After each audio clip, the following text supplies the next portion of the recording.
Hello, everyone, and welcome to the History of Byzantium, episode 283, The New Roman Empire with Anthony Kaldellis, part 5, More Questions. So, next question, we're still in the narrative. Was the Macedonian dynasty genuinely popular with the people? And the listener's question here is kind of focusing on the fact that so many generals were brought in, the Kapinos, Phokas, Themistokles, who didn't get rid of the princes, Basil and Constantine, and before them, Constantine Porphyrogenitos. And then after Basil's the second's death, Zoe and Theodora are encouraged by the crowds to rule. So what's going on here? Right. Well, I think any dynasty to survive needs to be popular to a certain degree. And the ones whose rulers become unpopular, are deposed. So there's a kind of tautology. Just merely by surviving in this context, you have to assume a modicum of popularity. But there's a different dynamic that's going on here that I think your readers are putting their finger on, which is it's quite correct because you have all these interlopers who are like admirals and generals and all this thing. And what you find in all of these cases is that the dynasty was represented by a minor or a woman or both. And I think that's the dynamic that's going on here. It's not so much that the dynasty as a kind of historical phenomenon was popular in some kind of like evaluative sense, but that the people of Constantinople were attached to the children and the women of the dynasty who, they kind of, and there's certain texts that say this explicitly, that, the people are sort of see themselves as kind of champions of the rights of the weaker members of a dynastic family, namely the women and the children. And they don't like pushy men, bullying their way into the palace. That's sometimes necessary because you need to have some generals or, whatever. But they don't like the rights of the women and children to be disrespected or shoved aside. And this is why these three either had to move very carefully and slowly to try to entrench their own dynasty, as Romanos I did. And he did, but it was very slow and methodical, and he was always respecting the rights of the existing dynasty. There's this whole pretense going on. And even that didn't work in the end. Like as soon as Constantine VII had the chance, he, shoved the Capini out, and that was that. Whereas the others were childless, and when they tried to entrench, well, Phocas, his dynasty, it did not go well, and Themistokles didn't even try. So I think that there is this kind of like standing up for the rights of the weaker members. I don't think it was something about the idea of that dynasty. It was, this child, that woman, like Zoe in particular, right? And when the dynasty peters out, Constantine VIII dies, it's just the women left, and they are the ones who hold the rights of sort of legitimacy to the succession in a way, if everyone allows them to. And it seems that there was a great deal of will for that to happen.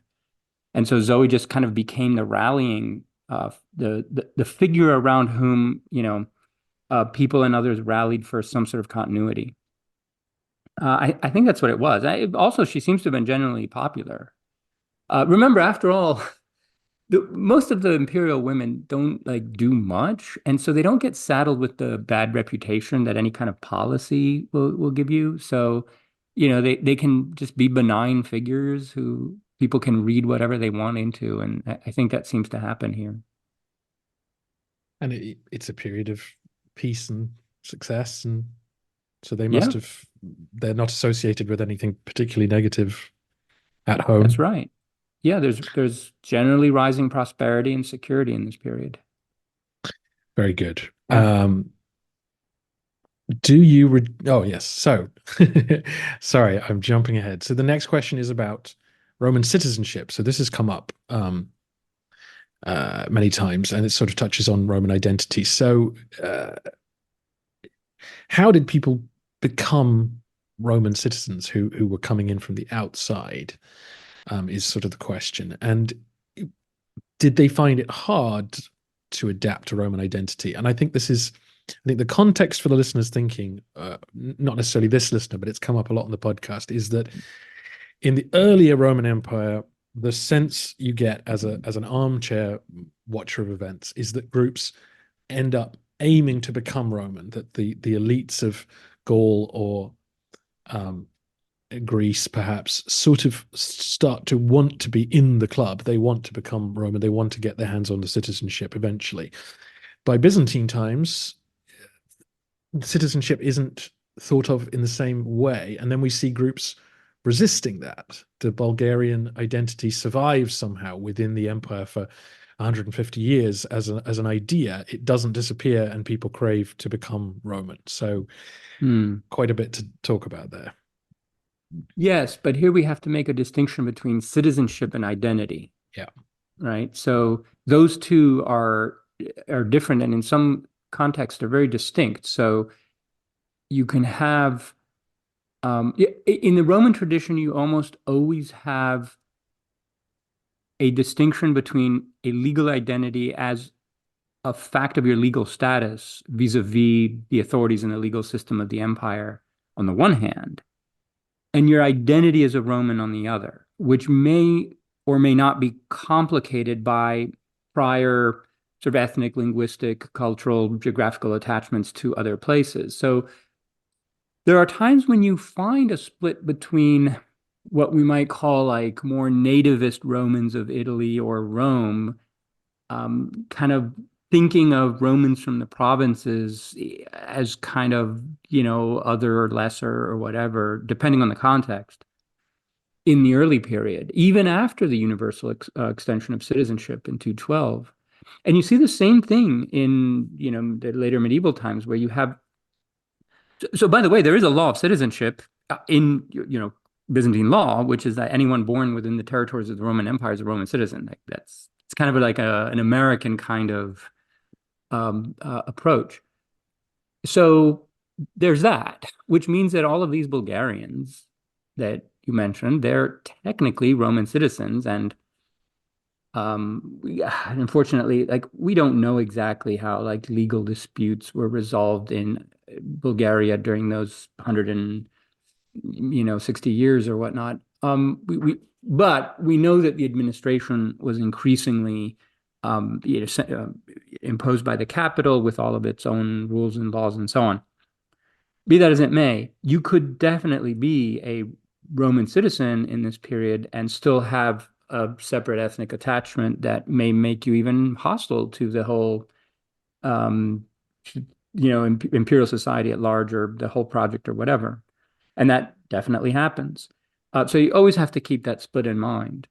When it comes to foreign groups who enter the empire, this is tricky because we actually don't have specific information about the law of persons that was applied to them. And so if you came, for example, as an auxiliary soldier to fight in a campaign because your king promised 500 knights to aid the emperor on whatever.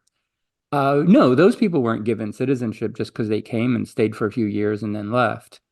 There's even a question about the Varangians. Their legal status is still kind of murky, and possibly will remain so. Now, let's say you have actual immigration, where people leave their native lands and they travel to the empire and settle there, like the Kuramites, right, early 9th century. Well, in that case, we have specific information that they're enlisted in the Roman armies, married to Roman women, and so forth.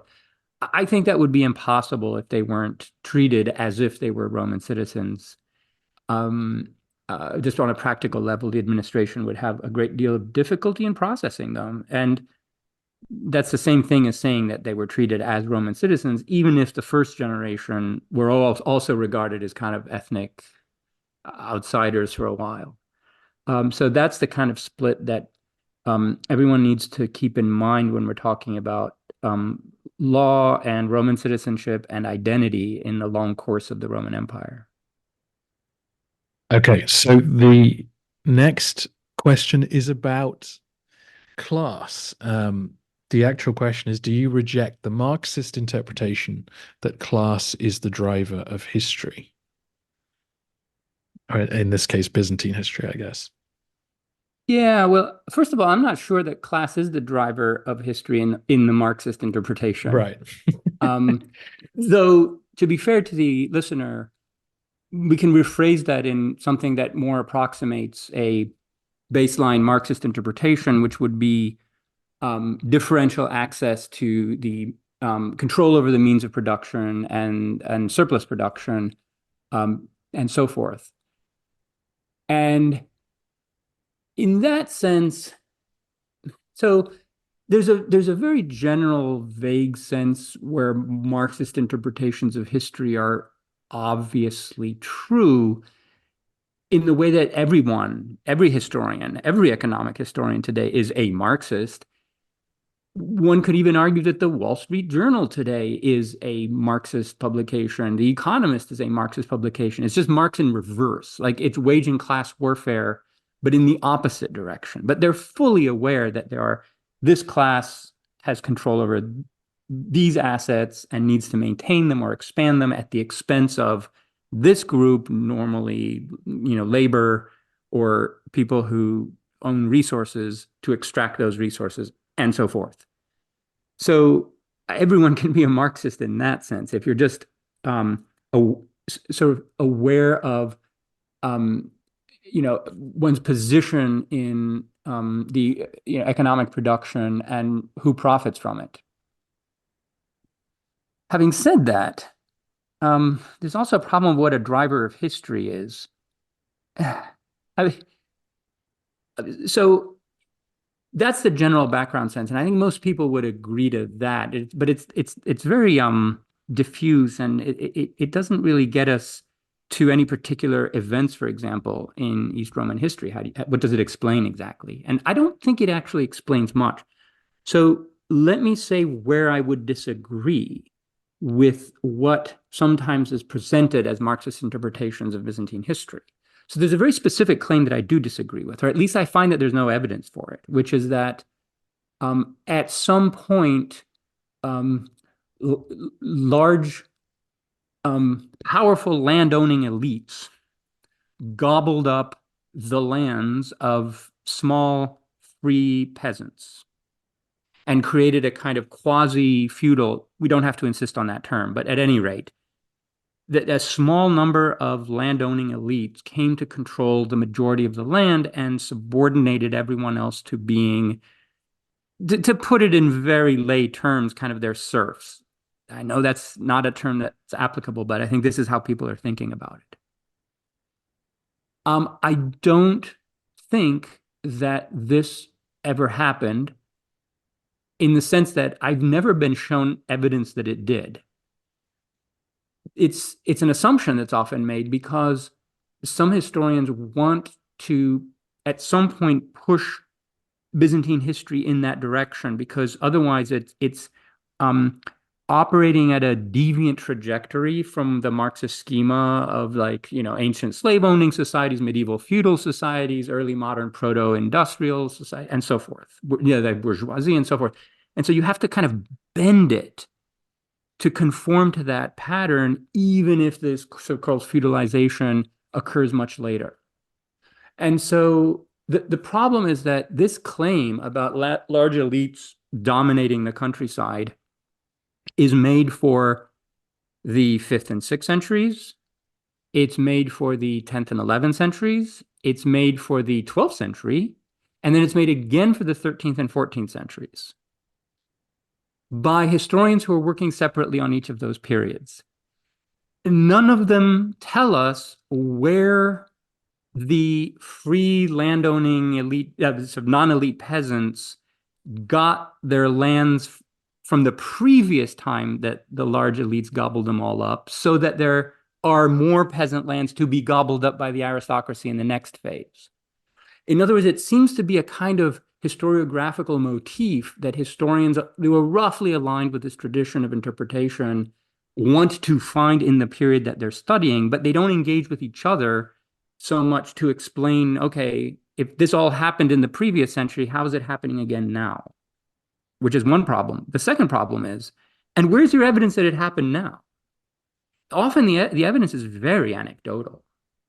You have one or two cases of this happening. It's like, this is a pattern. Clearly, this was, happening everywhere. Or you have the most striking cases, emperors in the 10th century who are passing laws specifically to prevent that from happening. And the conclusion that many historians drew from that is, clearly this happened. But no, wait. So first of all, you're just assuming that the laws are ineffectual. And there's actually a reason to think that they were not ineffectual. But also that emperors are necessarily passing laws on the basis of some sort of mass data rather than, 5 or 6 cases that came to their attention through the legal system, which seems to be what's happening. Like this is a kind of marginal problem. It's a problem around the edges that they're fixing. And thirdly, the main culprit in these cases is the church, not, quote, Anatolian magnates, about whose property we have virtually zero data. Yeah, they were wealthy, sure. But did they own half of Asia Minor? We don't know. Did they own 1/10 of it? We don't know. We have no data. So the church is definitely acceptable as a sort of feudalizing institution gobbling up land, but it's not the one that these historians really want. They really want a landed aristocracy. And so they look at generals for this purpose, which is a wholly unsuitable class for that role. Anyway, I'll stop there. In other words, there are broad ways of interpreting this that one can be okay with, and there are very specific ones that I find unsubstantiated in the evidence that we have. Yeah. So I both want to get very tangential, and I'm also slightly wary of it. What I want to say, because I come at these things with a great deal of ignorance, because I'm not a historian, nor have I studied history in great detail at university level. But I get a sense from a lot of listeners that because Western European history from, say, 1000 to the year 2000 is a relentless churn of sort of new ideas, new technology, new religious conflicts that constantly drive history, as it were, that there is an assumption, therefore, that everywhere on the globe, the same thing is true going back to the beginning of history, that everywhere history is being driven by change and progress and this idea. And I get the sense, having now studied Byzantium in depth, that isn't really true in Byzantium. That a lot of Byzantine history, everyone is pretty content with the way things are, that there isn't an urge to overthrow the injustices of life, that there is a sort of acceptance that things are the way they are. And I, so that idea is classed the driver of history. I mean, just that phrase, the driver of history, slightly alerts me to perhaps an idea of how history functions that isn't actually applicable in all parts of the globe at all times. Right. That there is a kind of progressive momentum built into the idea of driver. And progressive, I don't mean like in a good sense. I just mean as a kind of rapid change creating. Yeah. Yes, I think you're right. I think that's right. And also, Western Europe and the East Roman state are not symmetrical or commensurate entities. The one is a single state in society. It's in a broader international context, which you can look at as a kind of cluster or system. But the other one is a kind of, Western Europe is a somewhat coherent civilizational block of people who did see themselves as belonging to a kind of grouping, whether they called it the West, which they did, or Christendom, or the Christian Res Publica, or sometimes even the Latin world. They did use those terms, which are not specific to a particular state and society. So there's considerable competition among them, and they're very different kinds of things. Right? So that the kingdoms of France and England are very, very different from the German emperors, from the Italian city-states, from the papacy. And so in this kind of block, you have all of these very competing ideas for what to do, how to do it, where we're going, who's in charge. And this produces a great deal of competition and conflict that is driving that kind of churn that you mentioned. But the East Roman context is a single society. It's not the same thing. And it's one that, if I can say, had, had kind of settled on an equilibrium and a solution that worked. There's a reason why they were reluctant or uninterested in changing the fundamentals is not because of a kind of passive fatalism. And I'm not saying you said that, but that what they had just kind of worked better and was large enough that it could operate as its own kind of world. Yeah, I think these are very different dynamics. Mm, very good. So, this is another perennial question that comes my way. This listener says, my impression is that pre-imperial Rome was able to raise larger armies than many medieval states, including Byzantium. Is that accurate? And if so, why? Well, I mean, you and I discussed this over email, and you expressed this idea that your sense that this question kept coming back, but the answer for it that you gave me in email is correct, and so I will just repeat that. Well, I was about to write to you with basically the same kind of explanation, but you beat me to it. So we're thinking along the same lines, and it is roughly as follows. The impression is roughly correct. But the way in which ancient Rome raised its soldiers was very, very different from that of the Roman Empire, really post Augustus. And that is that in the Roman Republic, the soldiers were called up for, in theory, limited campaigns. And the soldiers were basically the citizenry. Now, at that time, it seems that Italy had a larger population than it did later. And so it could call, so the Senate could call up soldiers to serve for a limited amount of time, which meant it didn't pay them. It was part of their civic duty. I mean, they may, make some plunder or whatever on the way. There might have been some support for them. But if you don't have to pay them and it's for a limited time, then you can just raise more people.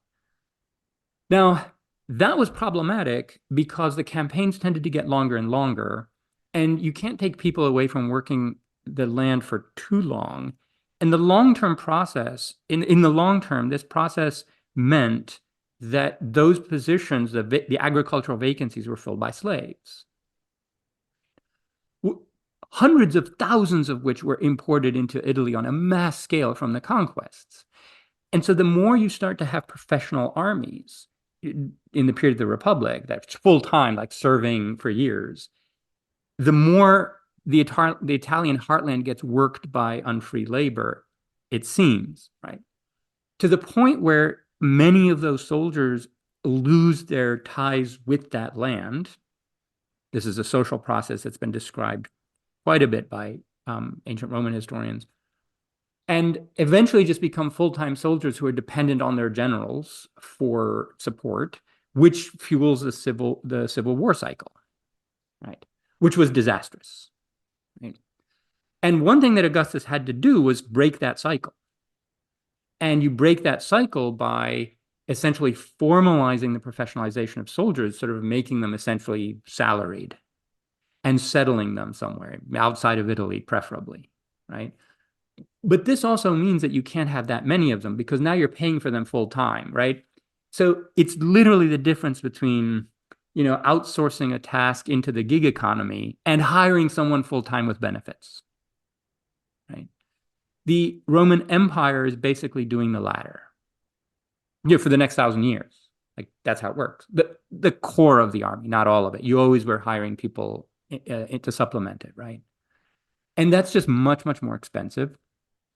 And it means that you can't draw up that many people. Now, one caveat here.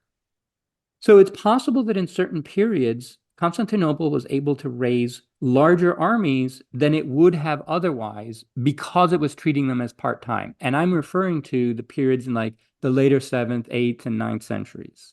So the thematic armies, right? The core of the not the core, but the bulk, the majority of soldiers in the thematic army are essentially part-time soldiers. And so the state gives them part-time support. The other support, the other part, comes from their land and certain fiscal arrangements that were made for their support locally and so forth.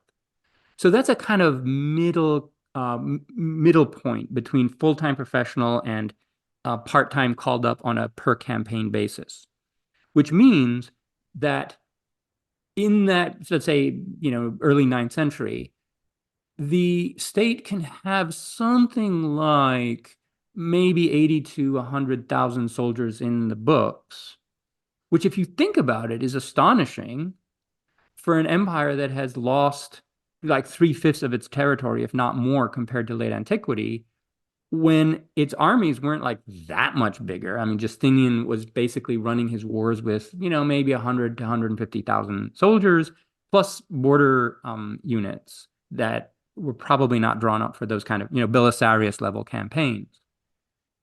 And so you're thinking, wait, how is a much, much smaller state, have, a roughly equivalent or somewhat smaller army than Justinian? Well, it's because they weren't all full-time professionals. So that's those differences in organization, administration, and finance explain also the size of the armies that you're seeing. Yeah. And just to sort of give some examples from things I've heard from listeners over the year, I mean, I think the thing that stands out to them are the three battles Hannibal wins at Lake Trasimene and Cannae and so on, and the Romans are able to raise another army. And so I think listeners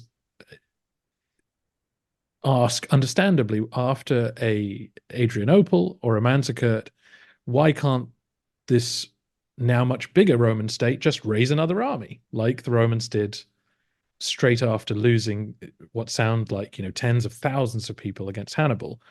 And what I've always said to the listeners is that to conscript infantry to sort of shadow Hannibal around and not necessarily fight him is very different from creating a professional army that can stand up to the Goths on the loose or steppe nomads flooding over Anatolia. And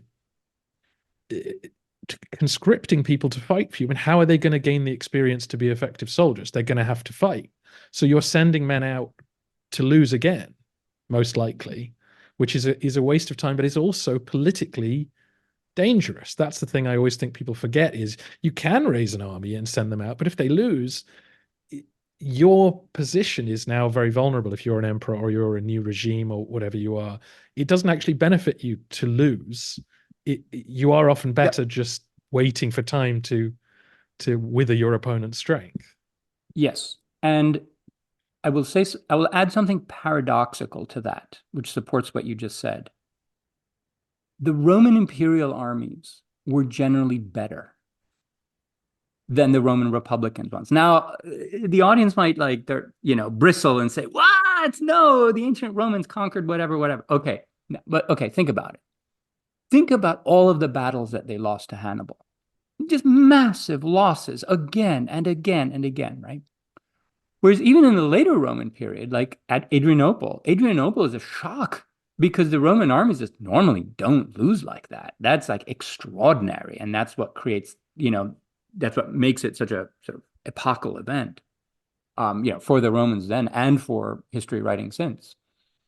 Because they normally just don't lose on that scale because in part they're better. So when you're in the, like say, right after Adrianople, you're not looking at this in the following way. Oh, how many men do we have? Yeah, call up those men. You're looking at it like, how much money do I have to afford good soldiers, right? Which is a very different dynamic. Like in Hannibal's time, it was like, well, how many men do we have? Yeah, throw them into the grinder.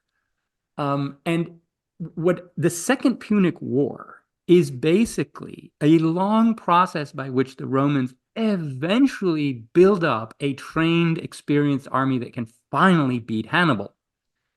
But that takes them so long, right?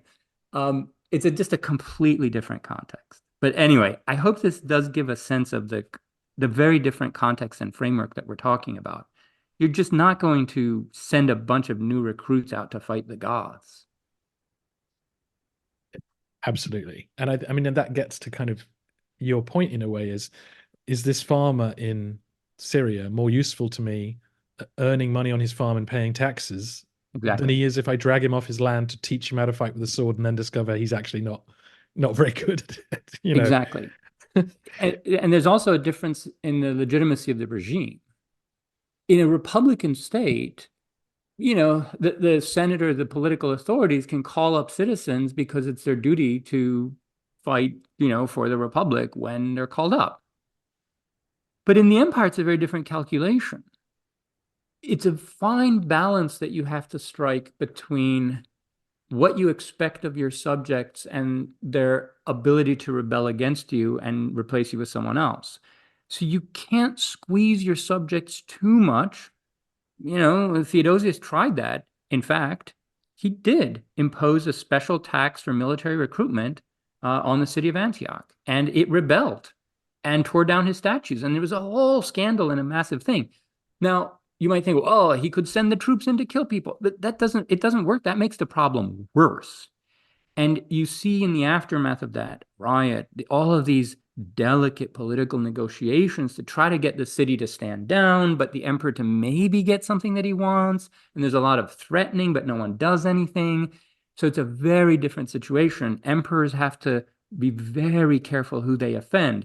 They can't squeeze people for too much money in taxes. They can't squeeze their subjects for too many recruits because there are political limits to what they can do. This is the whole point. This is why I called it the Byzantine Republic, kind of paradoxically, because there are these limits to what emperors can ask, and if they go too far, it's on their head.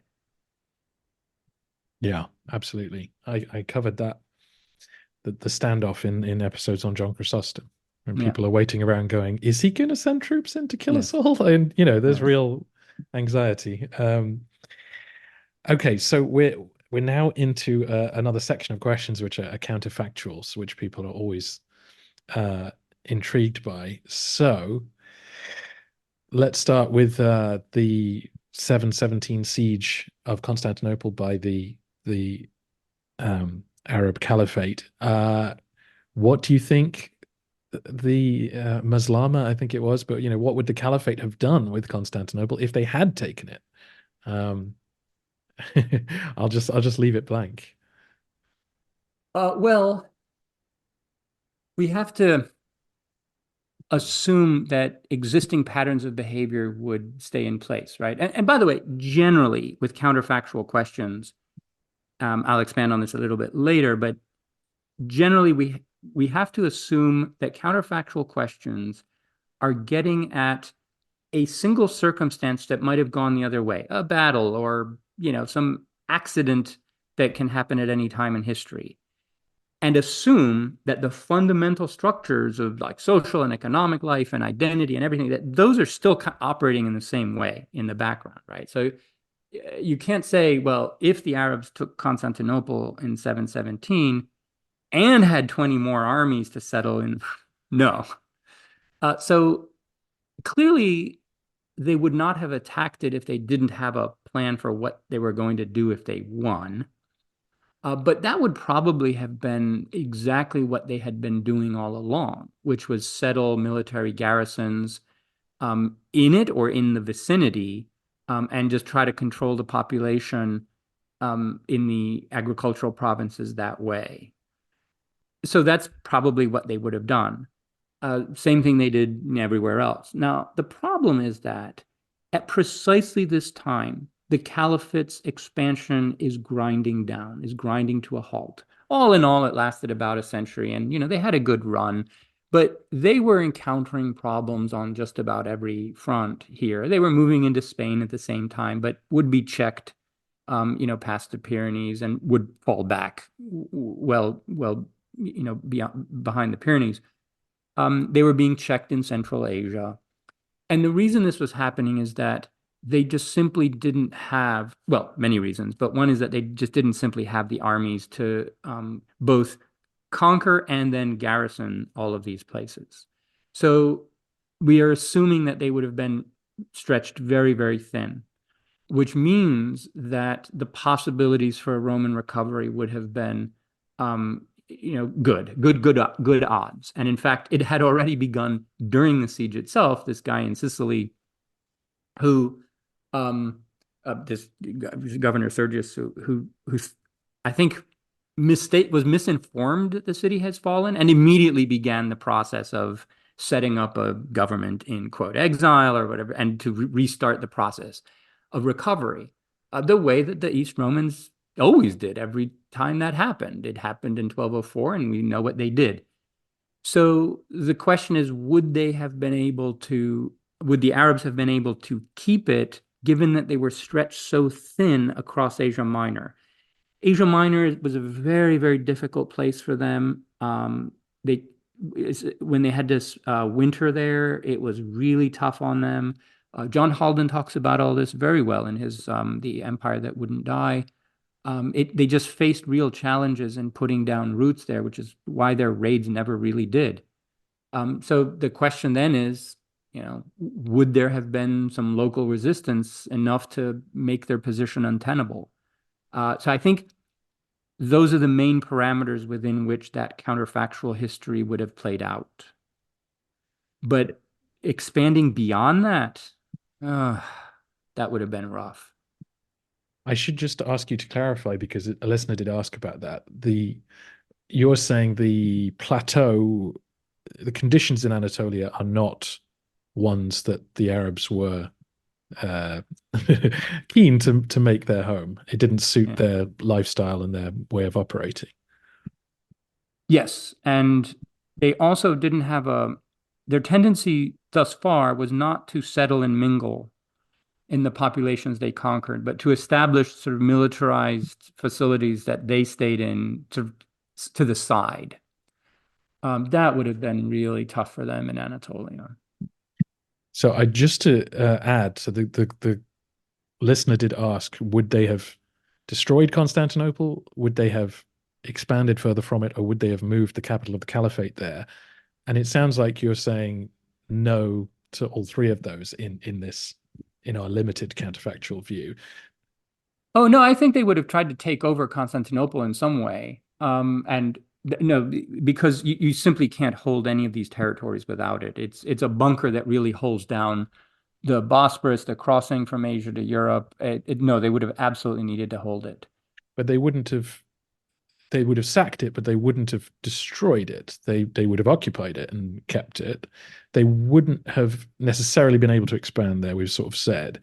I think they wouldn't have moved the capital there because it's the furthest extreme of Oh, their, no. and it's so far from Mecca and Medina. It's so far from Iraq, which ends up being the sort of center of their world. So, none of those things. No, that wouldn't have made any sense. If anything, as a strategic objective, it was for them much more sort of defensive. In other words, to get that problem out of the way rather than to use it as a springboard for further expansion. Had they tried that, I think they would have found the Bulgars to be just way too much trouble. In other words, they would probably have been content with having neutralized it. And then all the compounding problems that hit the caliphate in the 30s and 40s, which actually even led to one caliph thinking about just pulling back. His advisors told him not to, but anyway. There's a great book on this, Blankenship, The End of the Jihad State, which talks about this dynamic very well. Well, and final comment from me, my sense as well with the way the history of the caliphate played out is, had they held it for 100 years and so on, Constantinople would have been ripe for becoming like Spain, as in a separate state. It would have been so easy for a governor there to declare independence and say, we're not taking orders anymore, and just take up the same position Byzantium was in, as in using the Taurus Mountains as a border for their own private realm. That is a very good point. That's a very likely possibility had they been able to keep it that long. Yeah. Yeah. Nice. Okay, so the next few move us into the more recent narrative of the podcast, and leading up to the Fourth Crusade, really. So the relationship with the papacy. Several listeners sort of zeroed in on this, asking how much do you blame the papacy for what happened in 1204? Was there a path out of that antagonistic relationship? If Constantinople had clung on to southern Italy, if the Normans hadn't, taken it completely, would that have changed the relationship with the papacy? So it's a whole area of questions people are sort of interested in, about could things have played out differently between the reformed papacy and its view of itself as supreme, and Byzantium. Oh, so are we assuming a reformed papacy? Because Constantinople's hold in southern Italy and kind of expansion in southern Italy in certain centuries was before the papacy became the reformed papacy. So my answer would be that had Constantinople been able to hold on to southern Italy and possibly even expand there to the point where, and they almost reached this point in like the 380s, sorry, 980s. They managed to like appoint their own pope there, Boniface to something or other. Anyway, and briefly, but also were major players in that area such that they could sort of influence elections and do things like that. So the counterfactual would be, had that trajectory increased, so if Constantinople had more of a say in what happened in Rome, yeah, I think that the relationship might have evolved in a less antagonistic way. And who knows what impact this might have had on the reform movement in the 11th century, which was the century after this. So yeah, that could have changed the relationship because Rome and Constantinople were not always antagonistic. There are periods of intense antagonism, which are very destructive, and periods of either indifference or collaboration. And so had the structures changed a little bit more so that collaboration or indifference became the norm rather than confrontation and antagonism, then yeah, that would have made a big difference. The problem is that when Rome is antagonistic, it could do a lot of damage, and it did do a lot of damage. So this isn't a matter of blame. These are all, historical agents, and this is history. We're not blaming people for, they're all acting in their own interest or what they take to be their own interest. So the papacy was definitely responsible for disseminating a great deal of anti-Greek, in quotation marks, prejudice and propaganda, increasingly so in the 12th century, but it had a track record of doing so in the past. So at various times when it thought that, for whatever reasons, it's a complicated story, it did push this narrative that, quote, the Greeks used to be, quote, obedient to St. Peter, like this absolutist conception of papal monarchy where like the entire Christian church is subject to St. Peter in a monarchical sense. And that the Greeks had then, because of their faithlessness and treachery, had broken away from rule by the Church of Rome and had to, quote, be brought back into it. And the technical term in Latin is the reduction, reductio of the Greeks. This is how the problem was phrased, literally, in Rome. How do we reduce the Greeks?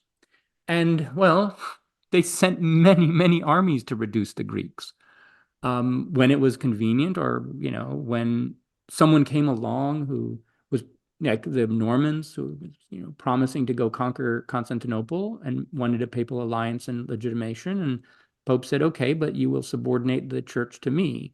And this is the way that the Catholic Church expanded its control over Spain and Sicily and other places by having armies fight in its name. And that led right up to the Fourth Crusade, which by that point, see, the cat was out of the bag. I mean, Innocent didn't want the crusade to go there, but there was such an enormous and convenient ideological apparatus for the crusaders to use about all of this, bringing the Greeks back into obedience to the Church of Rome, that the crusading leaders used it regardless of whether Innocent III wanted it or not. The Church of Rome was not the only center for the dissemination of such propaganda. The Normans played their own part, and others too. At times the French, at times the Germans, and so forth. The overall tendency was to create a negative image. But from the standpoint of Constantinople, it was definitely very destructive. Yes. Mm. And is there a path out of this antagonistic relationship? No. No, there's not, because there still isn't. Right. Right? If all of these brilliant minds and leaders of churches and states have not been able to figure one out in 1400 years or whatever, I'm not going to say that there's an easy path out of this. No, it's interesting because I sort of think the question is, in a counterfactual sense, if Basil II or Maniakes after him had taken Sicily, would the reformed papacy have never come about? Because without the Normans conquering for them and then agreeing, having done the dirty work to be obedient, would they have had the sense that would they have this sense, okay, we can just keep doing that. We can keep using the military of Western Europe to conquer somewhere and then say that's now back in our hands. Well, the Normans are latecomers to the project of papal reform, which it starts completely independently of the Normans. It's something that has much more to do with Germany, and the takeover of Rome by German prelates. And the Norman alliance comes along much later, after years of antagonism between the papacy and the Normans, and even then it's on and off. But the prospect of a East Roman domination of Rome, by the way, there's this fascinating passage in Luitprand. And Luitprand is in Constantinople, and he's speaking with Basil the Parakimomenos, the eunuch chamberlain who's running Constantinople at that time. And this is in 968. And at some point, Basil is you can imagine this sort of eunuch very calmly telling Luitprand that, yes, we have our plans for Rome. And within a generation, they were like installing like rival popes and whatever, like as their power was creeping up there. And yeah, if that trajectory had gone differently, if there were no Normans in Italy, that's a whole different scenario. Absolutely. But I think that the ultimate ground for disagreement is the idea of who runs the church. And in the Catholic Church, the Church of Rome insists that it has the final word on all major issues, and the Eastern churches don't agree with that, and they believe that ecumenical councils resolve the issue. But that's the issue they can't solve. If they could solve that issue, the other issues would sort of fall like dominoes in a way. Well, moving on to the Fourth Crusade itself, the two sort of sides of a counterfactual would be, obviously, the empire's in a great crisis even before they arrive. So had the Fourth Crusade not come, had they gone to Egypt as they were supposed to, would Byzantium have recovered to, Komnenian levels of security? And had the Crusaders still sacked the city but then left for Egypt, could the Romans have recovered from that position again to a reasonable level of stability? My answer to both of these would be probably yes, because, as I said, we're assuming that this underlying structures remain the same, but that only contingent events change. The East Roman state had displayed a remarkable tendency to recover, an ability to get its act together, promote economic growth. And so I would bet on that. Not necessarily to return to like Komnenian levels, like manual Komnenos levels, because I think Bulgaria would have been a very difficult nut to crack. But I don't see why it would have to. In other words, yes, I would bet on there being a recovery, and that it would be, however, a more limited, kind of more Roman state rather than having this big sort of imperial acquisition that was Bulgaria. Um, you know, and the Mongols aren't too far away in time. Mongols come along and if that pattern repeated itself also, where the Mongols just destroy everyone around the Romans and leave them intact, that would have offered a great deal of opportunities had the Romans not been, trying desperately to get their state back together as happened in real history. And had they had that opportunity, they might have used that to very good advantage. So yeah, that's the missed opportunity in a way, that because they were trying to put the pieces back together, they couldn't really take that much advantage of the mess that the Mongols made around all of their neighbors. And if the city is sacked, the recovery is harder, but it's still possible. Oh yeah, cities recover. Okay. Yeah, that's not a yeah. Yeah. No, I think it's that sense that when the things get really tough, Heraclius or Alexius Komnenos can go and melt down all the gold in the church's capitals or wherever and find a way out, or they can ransack the tombs of the emperors. There's a way out because of the wealth that's in the city, but once that wealth has gone, your bounce back ability is weakened. This is true. But I think that's the crisis. I think they can recover from it. It might take longer if they have less available cash. Yes. Yeah. But yeah, I think they can recover. Okay. This is a fun one. Do you have a favorite character from the whole of New Roman history that you would have wanted to become emperor? And the listener clarifies, not necessarily because you think they would have done a good job, just because you think it would have been entertaining. You mean we can just entertain the possibility of like just a Trump character just burning it all down, and Well, just yeah. we can just watch the spectacle? Yeah. No, I mean, I like this culture too much to take pleasure in that kind of scenario.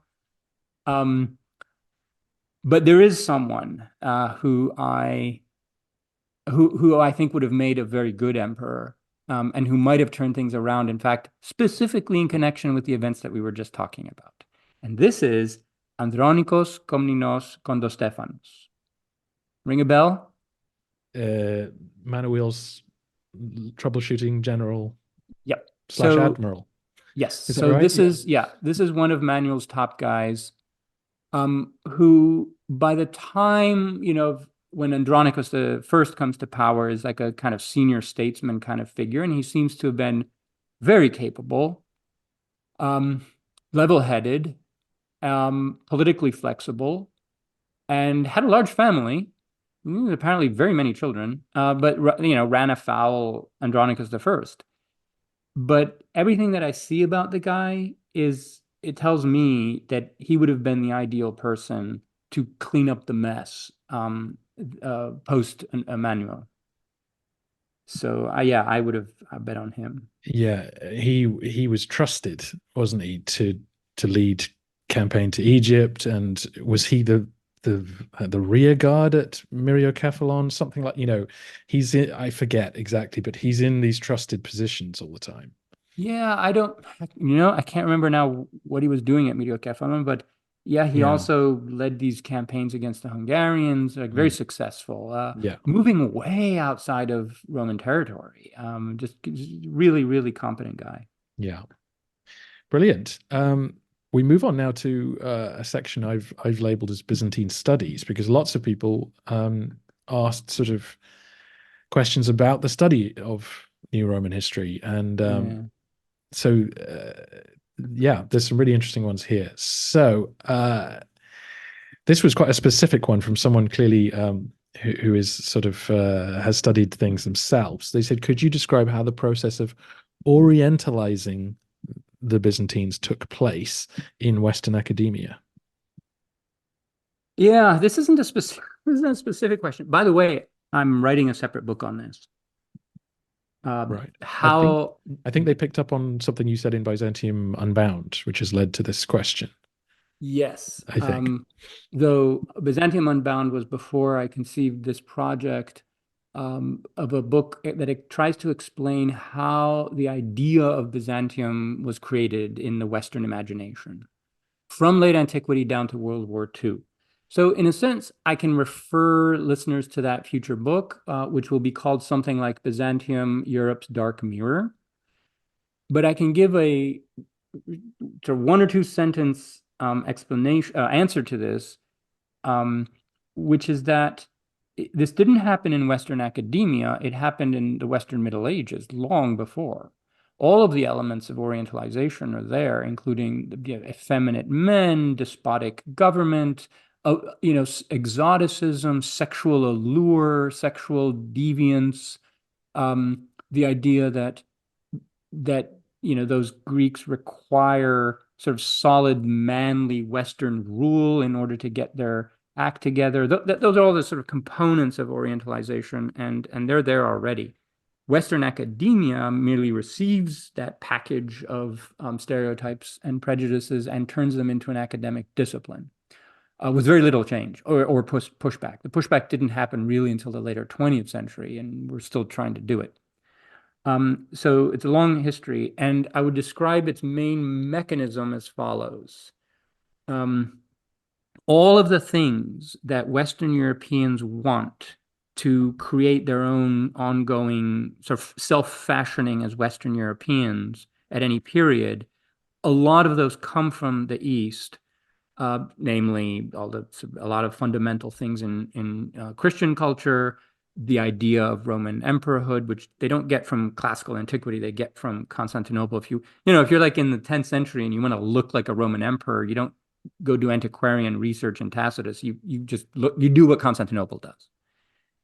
And later on, Greek studies. So in the Renaissance and afterwards, when Hellenic philology is transferred from east to west. So every time one of those movements happens, the West starts describing itself as the rightful heir of those traditions, as the good version of them, and then casts the East or Constantinople or the Greeks as the bad version of those things, right? So when you're looking at the Roman tradition, either they're not Roman at all, or they're despotic, or it's like the decline and fall phase of Roman history, or whatever.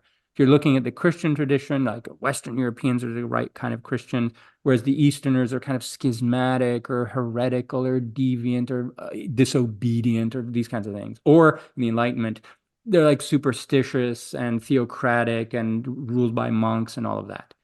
If you're looking at the Greek tradition, Western scholars are the ones who understand the true spirit of the classical texts, whereas those Easterners, they kept them, yes, good check mark for you, but you never understood their true spirit. You just held them. That's the cold storage model.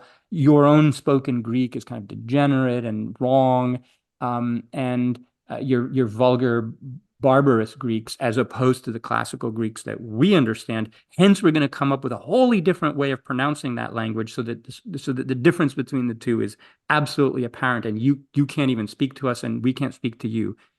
And that's how Byzantium was constructed, an image inherited by the academic field and perpetuated into the 20th century. In fact, the peak of this fantasy is the early 20th century. I think we've slowly been coming down from that peak since World War II, very slowly. We look forward to that book for more on that. Um, this next question's an interesting one. Are there any texts or archaeological discoveries that stand out to you as being especially pivotal for our understanding of Byzantine history? Well, I will mention some archaeological discoveries. They're not actually discoveries, that relate to my understanding of Byzantine history and how it was changed. And I need to say that these are not discoveries in the way of like Indiana Jones or, like, we found the codex, the Da Vinci Code or whatever. This is not how archaeology really works anymore. Obviously, you can excavate a site and find some very interesting things that change, your picture, but usually marginally. I mean, it's like, oh, there's a bit more of this than we thought there was, or something like that. So individual archaeological excavations, in my mind, don't really change the picture very much, and often the individual ones are very contested as to what they mean. This was really frustrating for me. Like every time I read these excavation reports, and then there's attempts to understand it. It's like, it could be this, or it could be that, or it could be something else, and it's like, well, we don't know. Okay. So that's not what made a big difference for me. What made a big difference for me was aggregate data, especially from archaeological surveys, that others have, aggregated and studied and put together. And you can contest, what any individual finding or survey means, but the aggregate picture is pretty clear. And for me, the interesting part of that picture is the following: that every time the Constantinople's institutions have stable and safe control over their provinces, those provinces tend to prosper economically, expand demographically, and more lands are brought into cultivation and so forth. And then there's a crisis, there's invasions, there's raids that get set back. Once the government eventually, stabilizes the situation, gets control over it again, you see the same thing again. There's growth, there's agricultural expansion, there's demographic expansion, and so forth. And this happens in repeated cycles. So for me, that pattern is very, very striking because, for one thing, it tells me that the modes of governance of the state are not incompatible with economic prosperity and demographic growth, which it used to believe the opposite, right? That this is an oppressive, extractive regime that is grinding its subjects into poverty and so forth for the benefit of, quote, elites or whatever. I don't think that picture can possibly hold up. The economic retrenchment and damage is caused by foreign wars and invasions and raids. And every time those are pushed back successfully, you start to see economic growth. And this is the result. You see this through archaeological data that, many others have actually carried out and aggregated. And, I'm looking at this maybe as a kind of like stratospherically kind of super aggregator, just drawing an even bigger pattern from that kind of data. So that for me has been very, very important. Yeah, very good. Yeah, I mean, not to pick on the phrasing of the question, but obviously we do, thanks to Indiana Jones or whatever, we do tend to think of things as or what happened that suddenly changed everything. And the only one I can think of, and it doesn't really change everything, but is Procopius's Secret History, where you can point to a text being discovered that people didn't have access to before. From my perspective, the changes seem to be the last 50 years scholars doing what you were just talking about, like going in, rereading texts and going, actually, what was said 100 years ago isn't true. It's not borne out by this text at all. And just peeling back assumptions and layers of misguided thinking is what's really changed things. Yeah. There are a number of texts that were not discovered. I mean, they're not discovered. They're always there. They're just kind of published and edited, that change things sometimes. For example, even the history of Pselos, that wasn't published until the late 19th century. Gibbon didn't know it. And had Gibbon known this text, I think he might have found the 11th century a heck of a lot more interesting than he did. Right? So, yeah, it's unlikely that we're going to get texts of that caliber, coming online at this late stage. I think we've probably found all the ones that that exist. But yeah, some texts have had a great impact. But also just disassociating political from economic history to a certain degree. So even in the late 20th century, it was still very common to assume that, well, if they're losing wars and battles, their economy is also in decline. Which now we know that's not the case. And you kind of separate those two things, and you can have, you know, different patterns in economic history than you do in political or imperial history or narrative and so forth. So that's very important.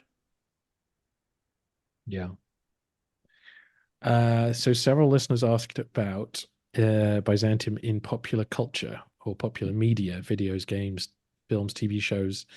Has the lack of popular media covering Byzantium been a detriment or a positive to the study of New Rome? Well, in a sense, the real question here is it true that any attention is better than no attention? And I can't make up my mind about that. Mm. In, so my understanding is that Byzantium is quite present in video games, in a Yeah, lot of them. I think that's the one where they Yeah, are often present because of yeah, the format of the games, where they want lots of different options. yeah. And that the coverage there is not as bad as you might imagine. In fact, in some senses, gamers are often ahead of professional Byzantinists in getting certain things right, or in asking certain questions about how it worked on the ground, because they need to answer that for the mechanics. Um, and I get emails from people who either are gamers or who convey to me the kinds of discussions that are being had there, and they're not insignificant or trivial, which I find interesting. Now, for the rest, I don't think we're going to get. It's very difficult to get a film or a TV series about Byzantium. For reason, I was actually having a conversation with a number of producers. So I get contacted by this is so I am in regular touch with about half a dozen script writers or screenplay writers who are writing either a mini series or a movie, and they want to just sort of consult with me, and that's fine. They want to. The questions from they just really range the gamut from broad interpretive questions to how did locks and keys work and things like this. Um, and some producers, two producers in sort of Hollywood adjacent, who are thinking about how to do this.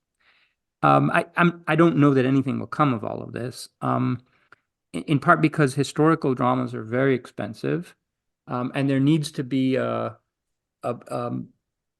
an existing known audience of fans for that sort of thing that will justify the expense. So for Rome, there is such a thing, right? For Crusades, there is such a thing. But those are like the two really big, right? What's the audience for an East Roman drama or historical epic or whatever, right? Like most people don't even know the coordinates. Like, wait, where, who, what? And so my fear is that the tendency to make it legible would be to just hard Orientalize it, right? In other words, more Theodora industry. And I'm tired of the Theodora industry. I mean, I really am. The Theodora industry is like a DNA tracer of Orientalism, right? Just how many books are published on Theodora? How many novels are that same story? How many images and paintings and whatever that's the idea of Byzantium. So as long as that continues, we're not out of the woods. But I don't know. On the other hand, I do get students who take classes, and I just kind of ask them, "Why did you take this course?" And oh, Assassin's Creed. I was just curious. So yeah, if that works, fine with me. Yeah, fair enough. Yeah, I do. I feel the the the the fact that it wouldn't fit into yeah, pre-existing Hollywood stereotypes that do you have to Yeah. play down the Christianity because that's not fashionable now? Do you have to make the court a viper's nest because that's what people expect, even though it's there's just so many things there that require nuance, and Yeah. that's not what people go in for.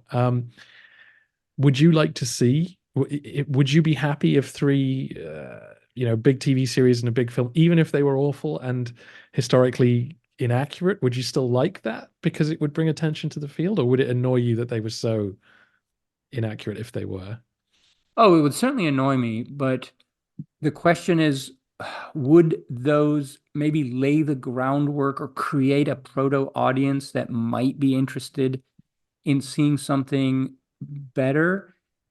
So I think it would largely depend on whether, so setting aside the orientalizing traits that worry me, whether the story is a good story, right? In other words, I will concede that you can tell a good story even if you wrap it up in the Theodora industry. Like do it well, good plot, good characters, good acting, right? Even if it's otherwise cringy on all on all the grounds that we talked about.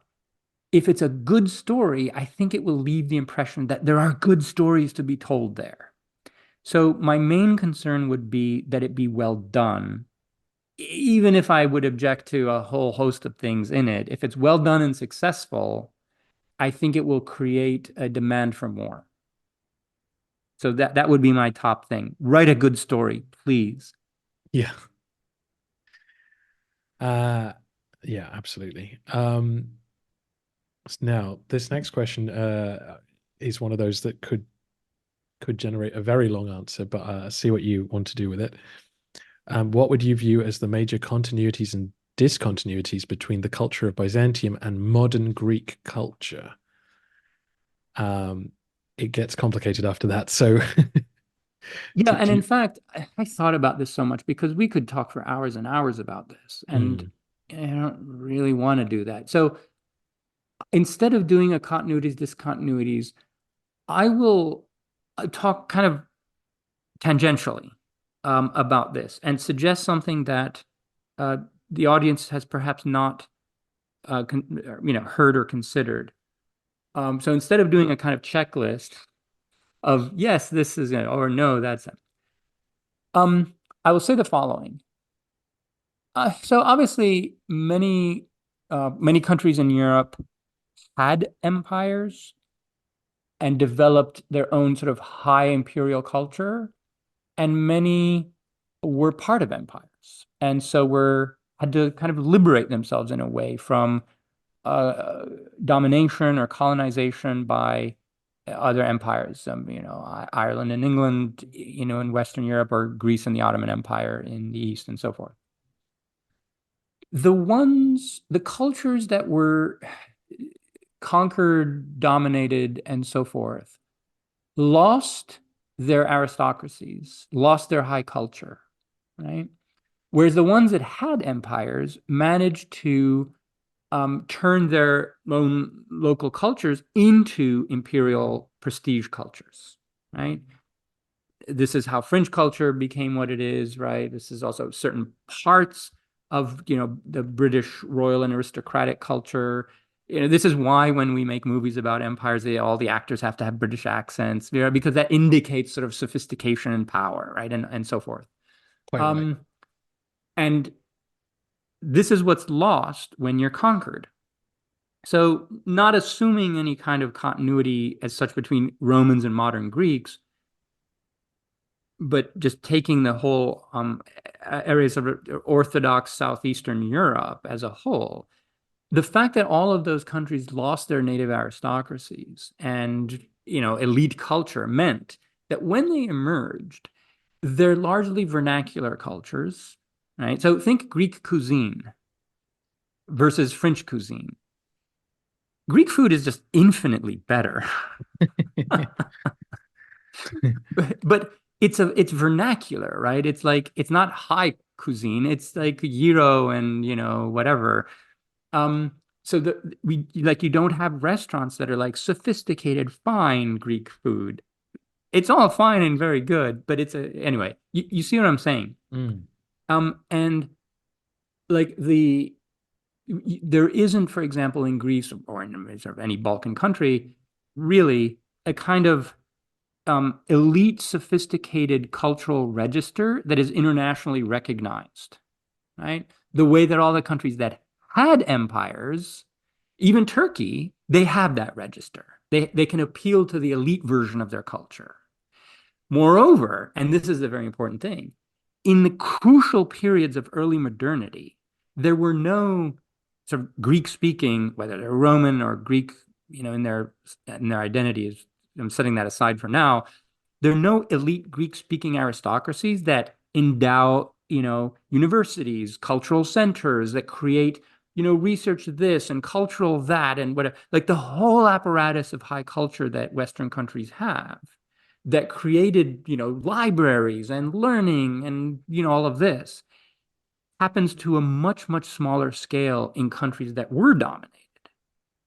And so, you know, think about what an elite Greek-speaking culture would look like from, say, the reign of Manuel Comnenus, when it was a prestige culture that everyone looked up to and admired because of its wealth and its antiquity and sophistication and its learning, and everyone is going there to get Greek texts because only these people have them. And they have an emperor who's like the wonder of the world, and he's a sun king, and he's got this aristocracy, and they're fabulously wealthy, and they're endowing all of these institutions and creating monasteries with hospitals and orphanages and choirs, right?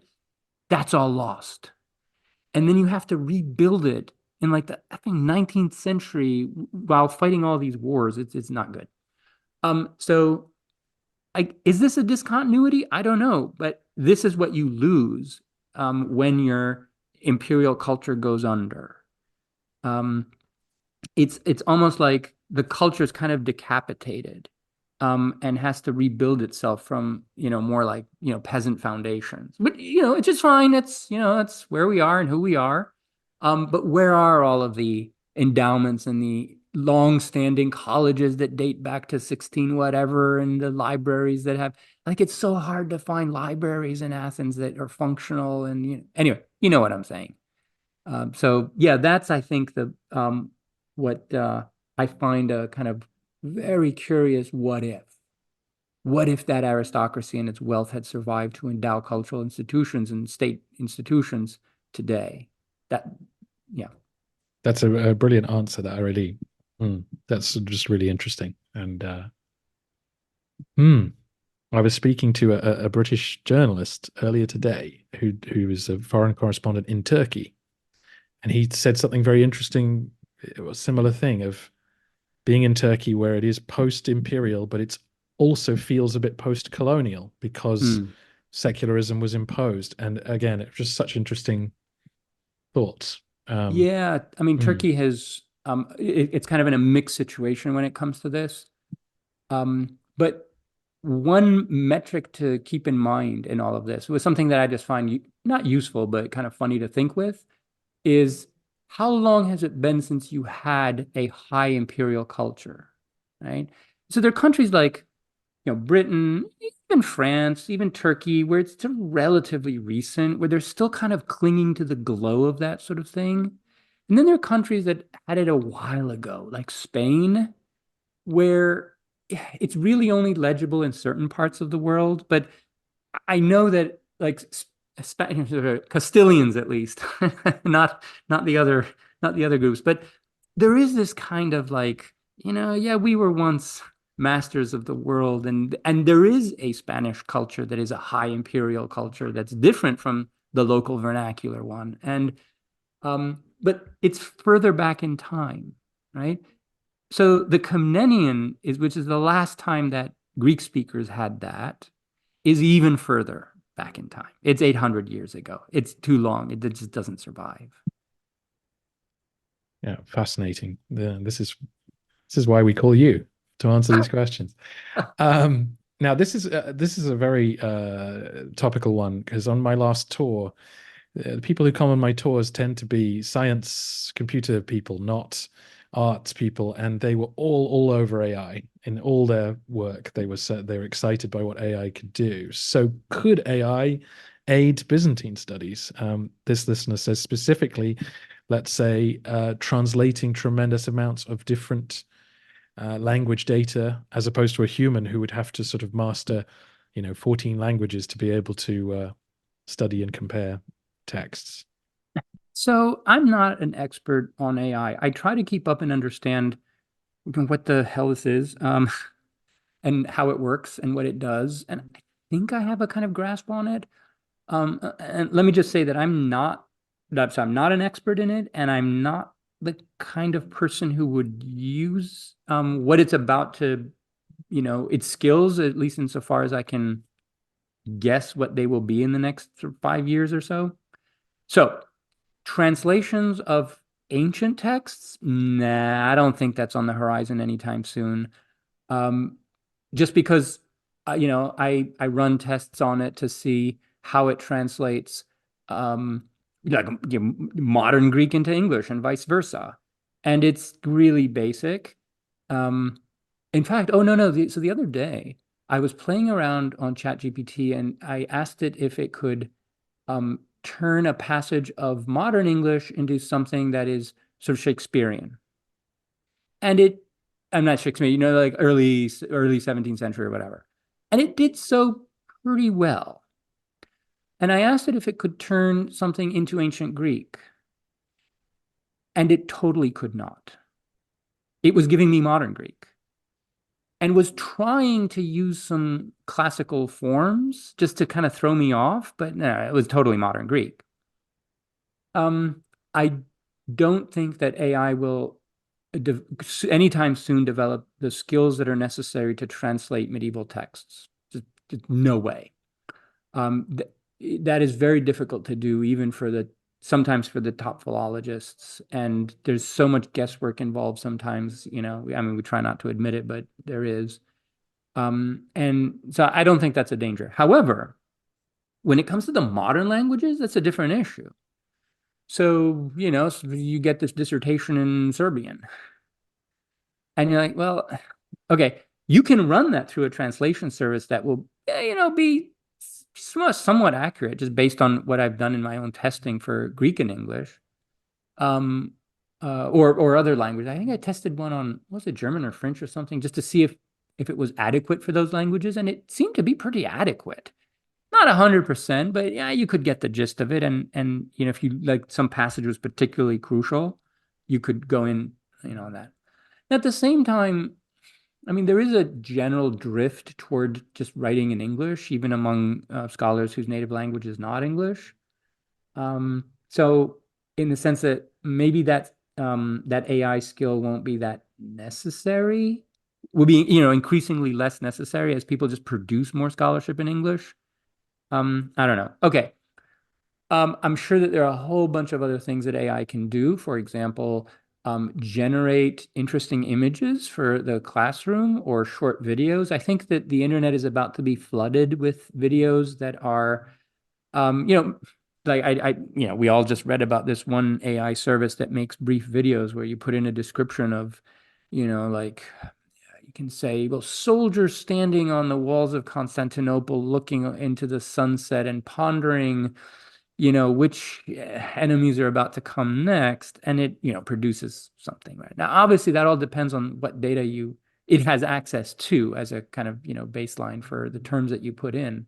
And honestly, I don't know that it would have very good reference points for, Byzantine stuff, but we'll see. So there might be some interesting pedagogical use. There might be some, suddenly it will become easier to produce images for talks or classroom.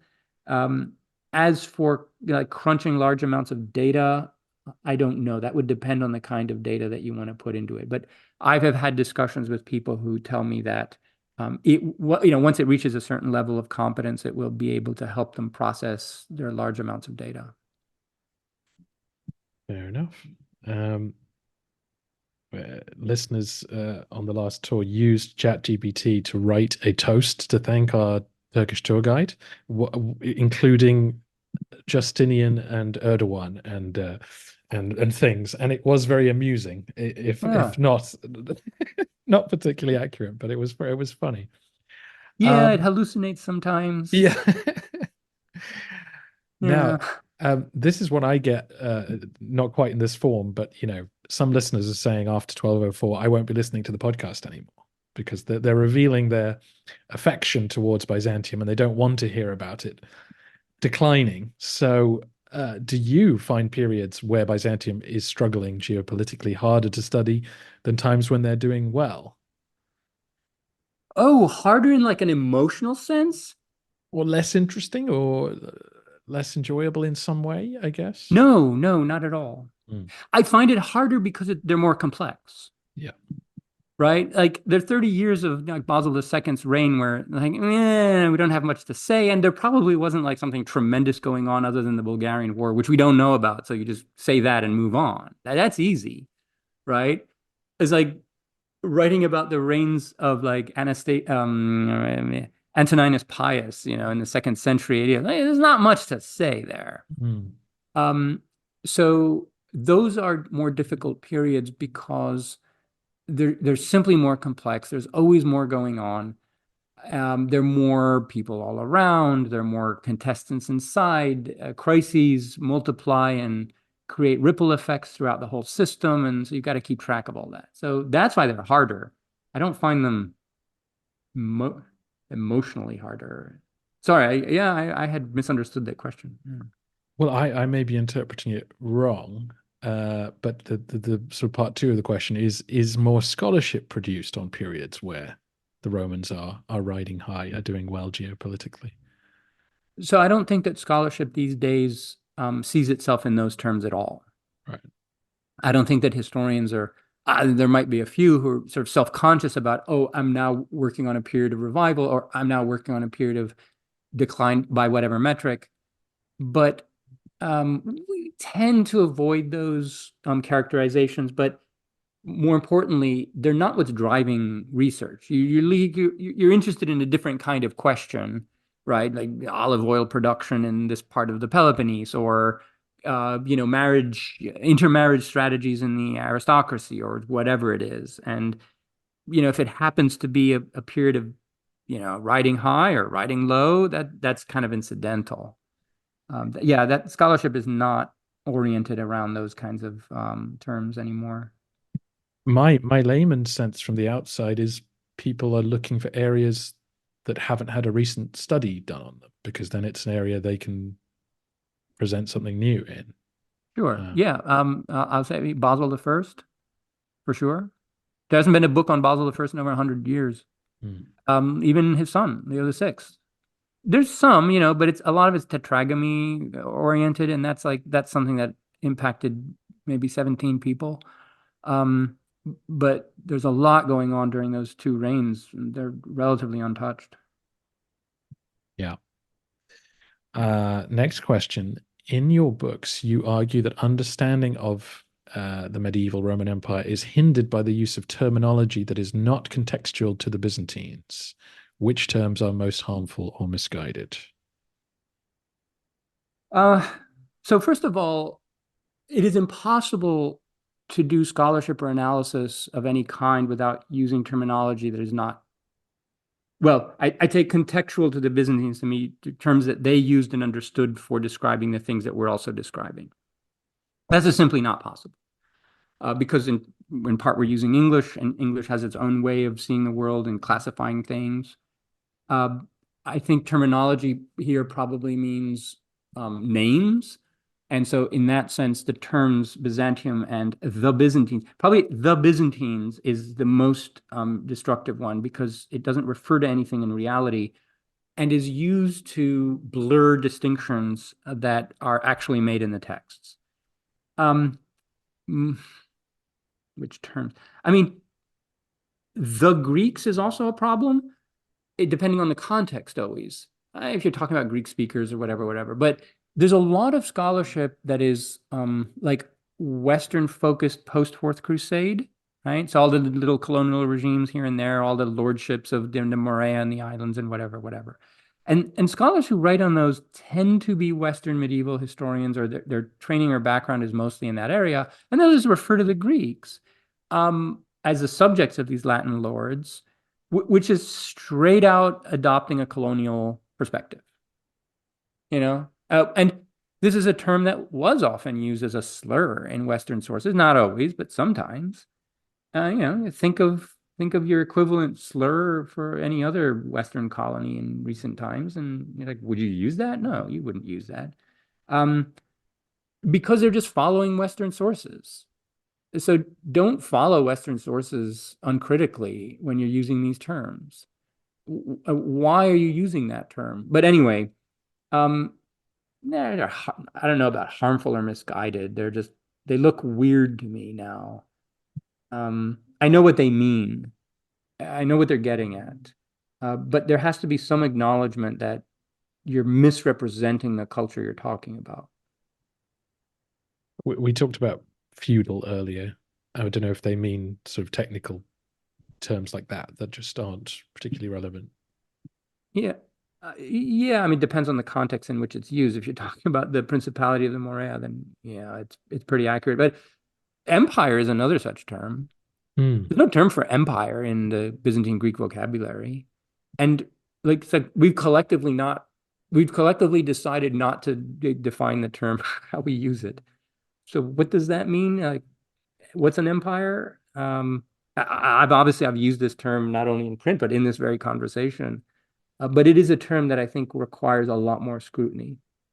A recent episode of your podcast, you were speaking to someone about this, what does the word emperor mean? Did they use it? What did they mean by it? I don't know. I I listened to couldn't your be. episodes out of order, so I may it may not be recent to you, but I have that discussion on a fairly regular basis with yeah, people. yeah, what does Vasilevs mean to the Romans as opposed to what we continue it on from our understanding of Augustus and just keep applying it for 1,000 years without thinking through Right. whether that had changed. There is no study to tell us what this term means, which is kind of fascinating. Yeah. What are some of the biggest open questions in the field of Byzantine studies, in your opinion? So I will choose to not answer this in part because um I have if I see a big unanswered question, I usually write about it. But I don't want um in a sense, I don't want to prejudice the field here. I want people to tell me what open questions they see and write about them.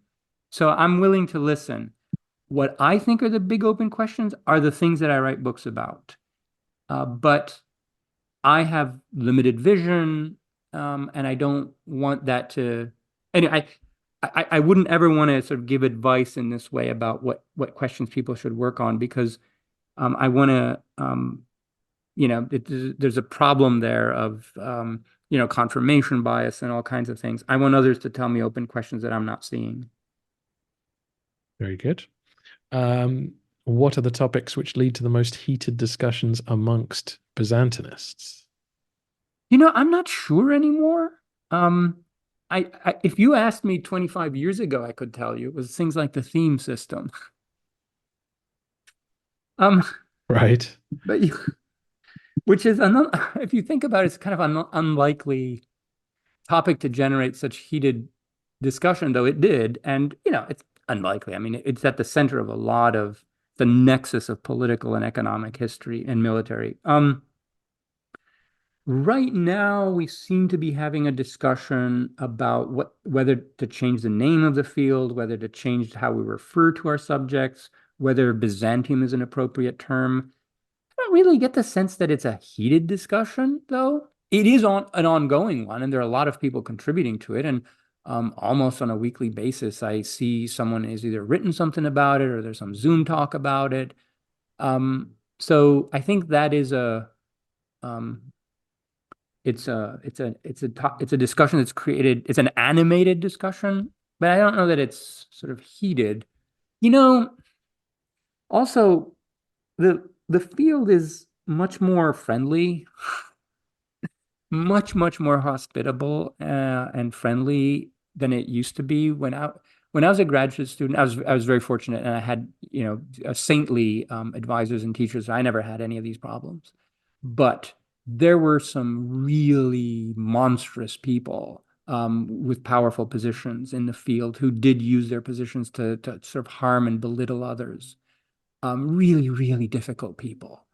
And it was a generation, where that kind of behavior was even sometimes expected of a big shot professor among some, in some circles.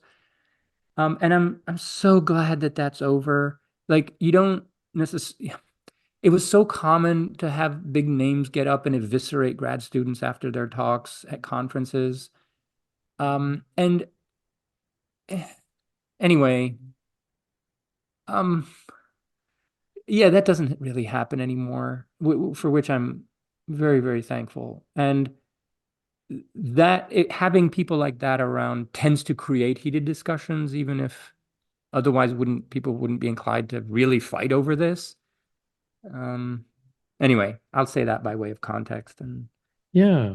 Um, just from my, again, anecdotal knowledge of the whole subject, the only time I've seen scholars literally say black is white, as in two opposite things, was the revolt of Thomas the Slav, because there uh, is this yeah, different account given by the emperor versus the historians, and one historian took the line of the what Michael III says happened as having yeah, happened, and all the others I saw were saying no, that's not what happened. So that's the only sure. occasion I can think of where there was a factual dispute about reality, as in a whole sequence of events.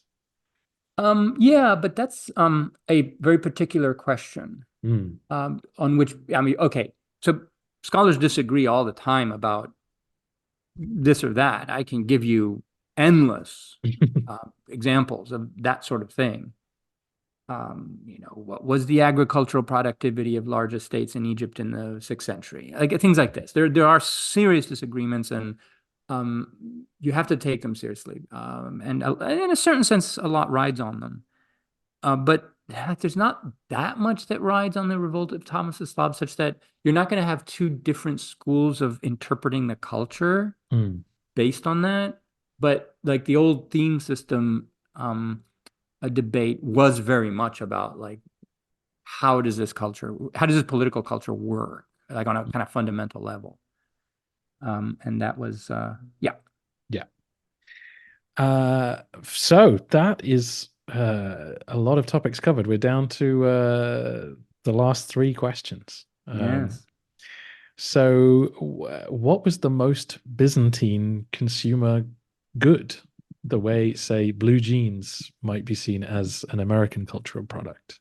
This is easy to answer. It was silk, of which there were many varieties and grades, definitely. At some point, it was also icons. There was a big trade in sort of Orthodox icons that picked up in the later period and continued even after the fall of Constantinople. Like even in the West, but certainly in Orthodox countries, there was great demand for what were called icons in the Greek style. Very good. The Hippodrome demands to know if Professor Kaldellis prefers the blues or the greens. So I am so indifferent to sports culture that even though I spent 10 years at the University of Michigan and 20 years at Ohio State, I never once went to a football game or even set foot inside the stadium, um, even by accident. It baffles me that people are interested in such things. So I'm with Procopius here, who just simply can't understand why people get so worked up about one team or another. They seem so interchangeable to me. Like, look, as in all things, I want to support the best. Like, I would support the best team, obviously. Like, why would you support any other? And the best team is the one that wins. So like the way I think about it, the way you wait and see who wins, and you were for that person because they won. I mean, why would you support a team that's not winning? It's just weird. Anyway, sorry. Very good. And I assume you are up to date with this meme Yes. because this came in several times. How Yes. often do you think about the Roman Empire? Well, certainly daily, but the question then is how often during the day? Many times a day. Now, if we're talking about the Roman Empire, like including the Byzantine Empire, yes, many times a day, all day. Like in a certain sense, that's kind of, all right. If it's just the ancient Roman Empire, then maybe every few days. But it's also my job. Like I'm literally paid to do this. So if you know, if any of the audience are paid to think about the Roman Empire, they will be thinking about it a lot. Um, let me just say that your audience might get the impression that I'm that part of my job is to come onto your podcast. It's it's actually not written into my contract with the university. So I did try to get them to recognize. No, I didn't. But but podcast service as part of, I don't know, is it scholarship or outreach or whatever? Because I actually have to think about these questions before we record. Um, but maybe university contracts should actually have a clause that they people have to come on to your podcast or just podcasts generally to spread the word. Yeah, well, I hope we've been some help to encouraging people into the field. Yes. Uh, now this is the end then of our series, generated by your new book, the history of the new Roman Empire. I wrote down my favorite quotes from the book, and I had about six or seven, and then I lost them, which has really irritated Oh me. no. Like the Um, file, you lost the file that yeah, you. because I was going to embarrass you by reading out all these quotes, and Oh no. Well, so good. I'm I'm glad you lost it then. yeah, I'm quite irritated. The two I kept, uh, just out of context. There's so many quotes in the book that I really enjoyed. But I just like this one, to return to Theodora, um, because we often think of Theodora, as you kind of were saying earlier, as this sexy, poisoning queen. That's how people sort of conceive of her in a when they think about dramatizing her life, she rising to the top. And you Mm, wrote,